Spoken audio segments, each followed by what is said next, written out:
Chef Lisa Books Williams of ThriveHolistic.com in Pleasanton, California, and I'm here to show you how to add sugar to corn on the cob. Now, corn on the cob is one of my most favorite foods, and I'm going to show you how to make the most delicious, sweet, tender, and juicy corn on the cob that you've ever had, and sugar is our secret weapon. Now, here's what we need to get started. You'll need anywhere from 4 to 6 ears of corn, a tablespoon of lemon juice, a tablespoon of sugar, about a gallon.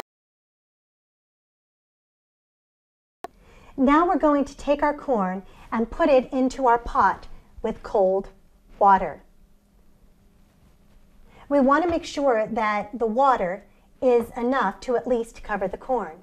So for every gallon of cold water that we use, we want to use a tablespoon of lemon juice and a tablespoon of sugar. Bring the water to boil and allow to boil for 2 minutes. Remove from heat and allow to stand for 8 to 10 minutes before serving.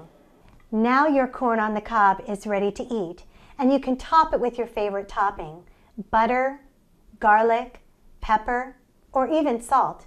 But remember, you only want to put your salt on top of the corn when it's done cooking. You never want to cook with it because it will toughen your corn. This has been Chef Lisa Books Williams wishing you many blessings and joyful eating.